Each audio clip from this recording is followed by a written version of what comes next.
Nasib tragis menimpa seorang warga yang tewas terbakar saat kebakaran menghanguskan 4 RT di Kampung Baru, Balikpapan, Kalimantan Timur.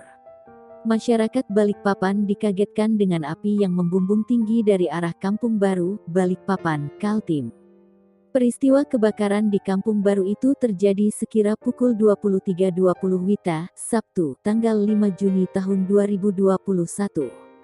Kebakaran yang menghanguskan 4 RT itu diketahui tak jauh dari Masjid Jami Al-Ula yang beralamat di kawasan Kelurahan Baru Ulu, Balikpapan Barat, Kota Balikpapan.